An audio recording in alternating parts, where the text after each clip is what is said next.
भटकती आत्माएं। सोनिया के परिवार ने एक पुराने और विचित्र हवेली में नया घर खरीद लिया। उनकी नई संयुक्त पारिवारिक गाड़ी में सभी उत्साहित थे। हवेली का राजपूताना और नजरिया प्राचीन और गुफाओं से भरा हुआ था। इसकी वजह से सोनिया के पिता ने इसे एक पारिवारिक अवसर के रूप में खरीद लिया था। लेकिन जैसे ही वे वहां पहुंचे, कुछ अजीब खुशबू भरी महसूस होने लगी। सोनिया को लगा कि वह सुनसान हवेली में एक अजनबी और विचित्र माहौल है। रात को जब सोनिया अकेले अपने कमरे में थी, तो उसने सुना कि कोई आवाज आ रही है। वह सोनिया के दिल को धड़काने लगी। दिन रात हवेली में अजीबोगरीब घटनाएं होने लगीं।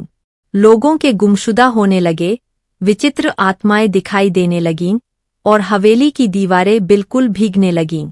सोनिया ने महसूस किया कि हवेली में कुछ भयानक हो रहा है, कुछ जो उसकी समझ से परे है।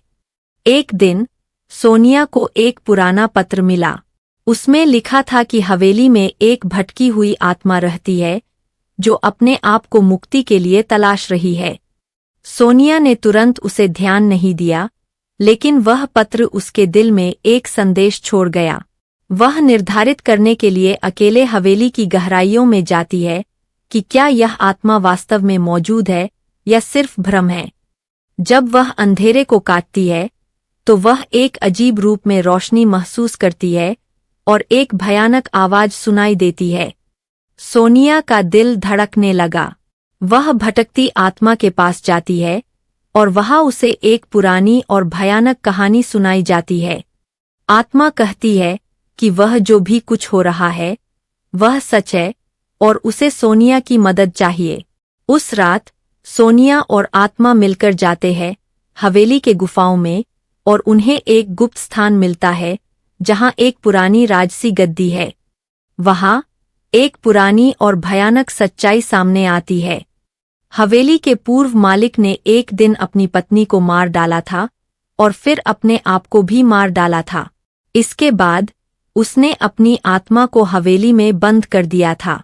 आत्मा चाहती थी कि उसका सच सामने आए और वह सोनिया के साथ मिलकर उसे मुक्ति दे। सोनिया और आत्मा मिलकर उस राजसी गद्दी को हल करते हैं और उस आत्मा को मुक्ति मिलती है।